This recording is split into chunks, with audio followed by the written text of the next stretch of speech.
Good morning, ladies and gentlemen. As you could hear, I was asked during the conference to take the place of two of my ex-colleagues, Anna Palacio, who used to be foreign minister, and Stefan Füle, colleague, commissioner, even if not in the same time. As Martin said, I have opted for the first part of the title of our conference, the European Union in a Time of Crisis.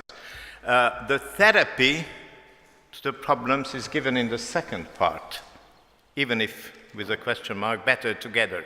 And it looks like putting the diagnosis after the therapy, because this is a question of evaluating the situation, the European Union in a time of crisis. However, I have to be just recognizing that in the past 2 days we have been discussing a lot about those questions. So what I can do is to try to give a short summary of those crises that were on our agenda yesterday and the day before yesterday, but in order to make it a bit more interesting, I will put 3 questions in connection with all the crisis phenomena. First, is it a new or an old crisis? Second, is it an internal or an external crisis? And third, how many EU member states are concerned? Let me start with the Euro crisis, which is an old story. We all remember the sovereign debt crisis of 2008, which provoked a worldwide economic crisis and shook the Eurozone.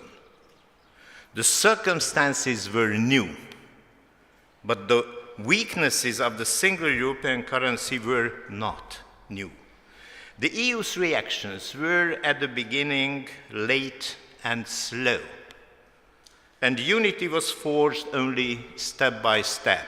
Germany took some initiatives, then with a delay France joined, and more member states recognized the necessity of acting together.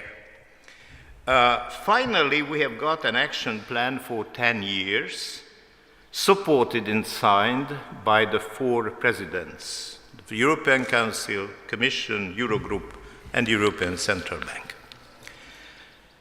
The Euro crisis was a typical self-made problem by the EU. Nobody asked us to create a single currency for us. It proved to be a half-cooked dish without salt and pepper, without a financial dimension, fiscal dimension. I mean, monetary without fiscal. It was an internal issue for 19 member states, which is a very big core area of the EU, with far-reaching external repercussions. We could not only save the Eurozone with acting together, but keep in all the members. The second one is the Ukrainian crisis. Here again, the start was very different from the outcome of the situation. It started as a diplomatic miscalculation. None of the EU diplomats, including member state embassies based in Kiev, reported from problems that may occur concerning the signature of the association agreement with Ukraine at the Vilnius summit by November 2013. An unexpected crisis broke out, escalated to the Maidan demonstrations, later on a secession war in eastern Ukraine, the occupation of Crimea, and so on. This is the deepest security crisis since the collapse of the Soviet Union. The same crisis has revealed other crisis phenomena, EU enlargement obstacles. Was it not clear from the outset that the Eastern Partnership program is not sufficiently attractive for those 6 countries? Was it not clear enough that the mechanical transposition of the successful Eastern EU enlargement doesn't work in the next neighborhood zone? Was it not clear enough that there was another pole of attraction in their Eastern neighborhood? Because if you put the question on the streets of Kiev, what's the meaning of Eastern neighborhood? They said, East neighbor, this is Russia. Even the name was misleading. The first steps were, to some extent, predictable after the failure of the signature, and had internal roots in the EU, but the follow-up was not predictable at all and has large consequences for the whole of Europe. And here I come to what we can call an enlargement crisis of the European Union, a deep gap between the promising formula, which everybody knows. Today it's Article 49 of the EU treaty, but it goes back to the origins of the Treaty of Rome, Article 237, with almost the same dispositions. All European states can apply for EU membership. And then compare it with the first speech of Mr. Juncker 2 years ago when he took office and took the floor in the European Parliament. No enlargement within my office time, which means 5 years. There is a deep gap between expectations and political reality.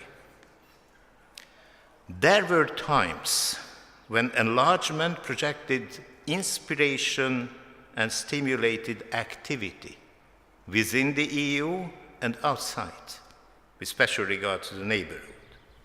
Now it is expanding uncertainty in both dimensions and undermining credibility of the European Union. Of course, the eastern half of the EU is closer to potential enlargement dimensions, but the whole EU is concerned in the outcome of that crisis. It is not at all difficult today to take a short inventory of what's the meaning of all European states and give a clear picture about perspectives.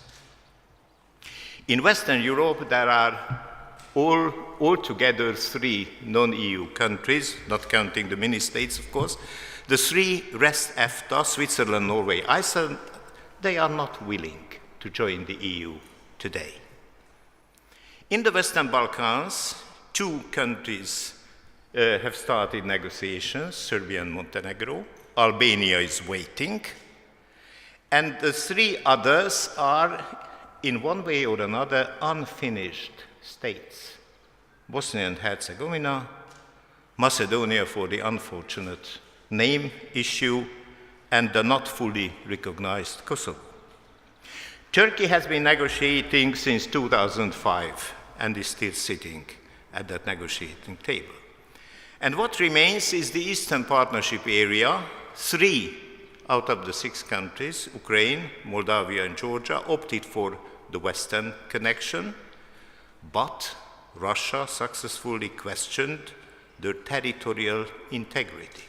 As long as there is war in Donetsk and Lugansk, as long as the problem of Crimea hasn't been settled, as long as Transnistria is an outlaw territory, as long Abkhazia and South Ossetia have a questionable status, their statehood is not being considered as finished.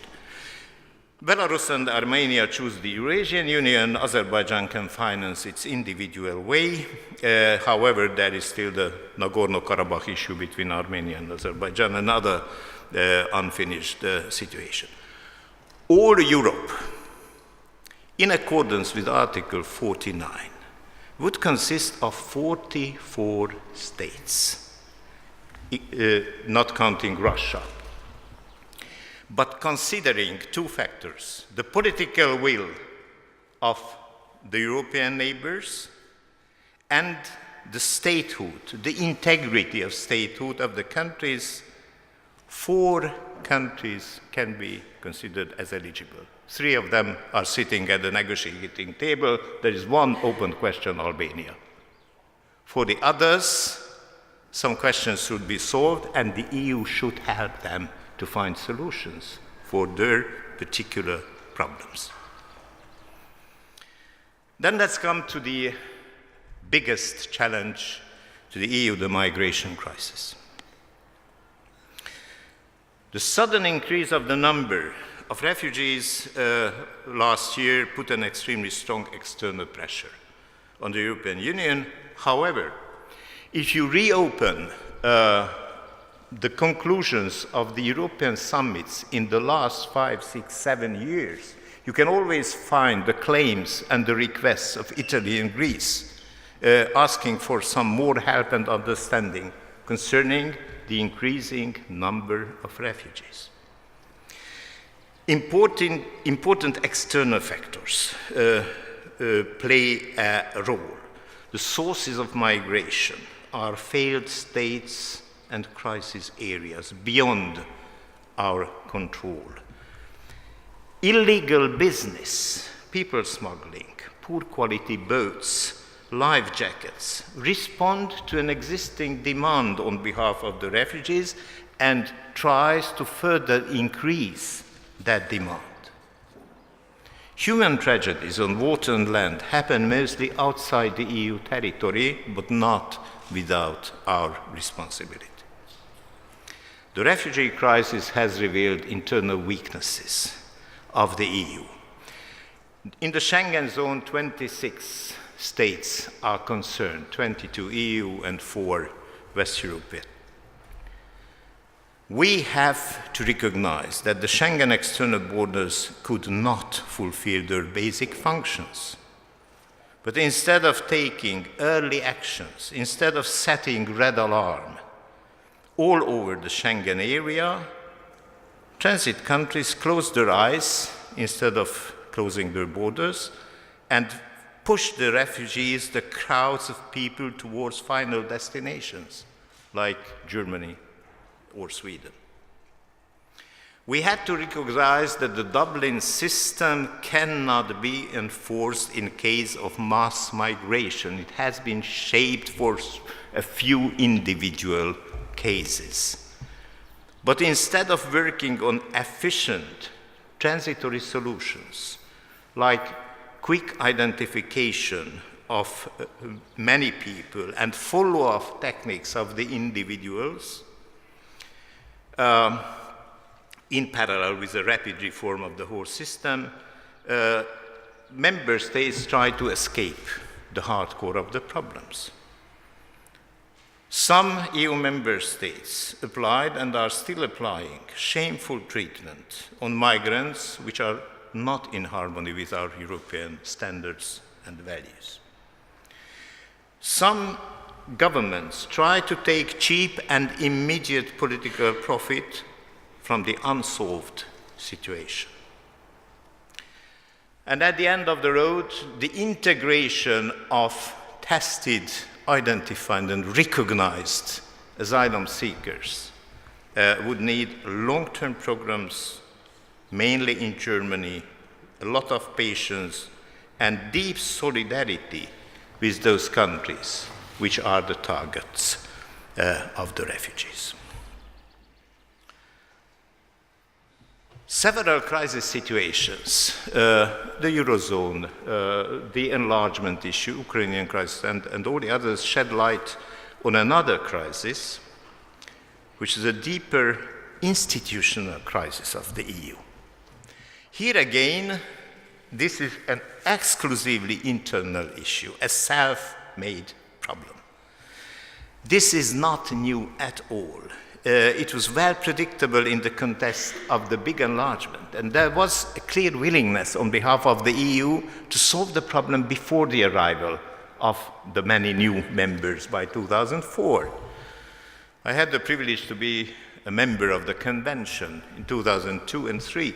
There were brilliant ideas, but many of them failed without the political support of the member states, partly in the convention, partly in the following intergovernmental conference.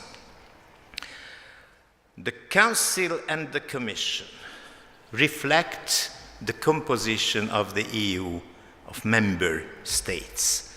Both could properly function up to 15 members.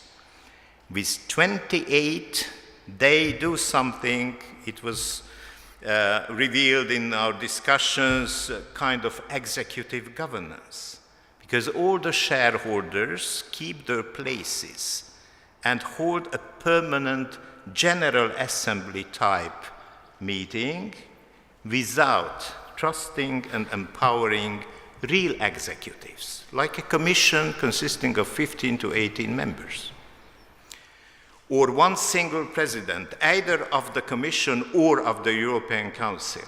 Two presidents are too much for an organization like the EU. Less frequent meetings, taking the time of prime ministers or ministers, sharp reduction of the number of working groups, simplification of legislation, limitation of the use of languages in interpretation and translation. And we could go on with more sensitive political questions, not only technical. The European Parliament and the Commission, as the two real European institutions, not to count the Court, should get much closer to national politics. Their utmost stability of 5 years should be reduced to 3 to 4 years in order to be closer to the rotation of national legislations and government periods. Members of the Parliament and commissioners should be repealed by those who delegated them, political parties or national governments. They should serve a maximum of 2 periods and not more. There should be a more realistic and more balanced division of labor between the European Parliament and national parliament. Bold institutional reforms in the EU would be feasible without treaty modification. Some further steps would need unanimity and treaty modifications, of course. But even a few steps would re-establish credibility, decrease democratic deficit, and act against what we call Euroscepticism. And let me finish by the actuality of the days, Brexit. In a fortnight, we'll see the outcome. The idea of the referendum has emerged in the last few years as a product of UK internal politics, but the integration model crisis has been with us since the UK joined the EU. Now it has come to the forefront of discussions in an open form. Whether the UK votes yes or no, the problems stay with us. The dream of homogeneity is over. It is mainly a technical question whether the different concept of integration stays within the EU in any second class or limited membership form, or it will be located next to the EU in a very close connection with the hard core. The most important consequence would be that other internal differences may come to the surface. We know that there are deep divergences in the economic development level of the member states. Such differences may inspire the flow of investments, but also stimulate the emigration of valuable workforce from lower wage countries. Transfers through the EU budget do not compensate such losses, even less so if they feed new oligarchs in some member states because of bad and corrupt government practices, eliminating competition and using legislative means in order to favor some interest groups. a political rift has become visible within the EU, tracing a new dividing line, not between all the new member states, but between those who stick to the rule of law, to our pluralistic, democratic Western values, and those who prefer a different, centralized, despotic Eastern model. Some governments within the V4 tend to take a U-turn from the Western path to the Eastern direction. On the 23rd of June, the whole world will be watching the TV screens and the outcome of the UK referendum. But this is not a single country issue. This is first of all an EU family affair. We should find the solutions around the big family table with the participation of all the member states. And in a family, each and every member has legal and moral obligations. The follow-up of any answer, whether yes or no, will be painful for all of us. But none of them is a tragedy. It would be a wake-up call. Open your eyes, jump out from the bed, and take action. Good morning, European Union. Thank you for your attention.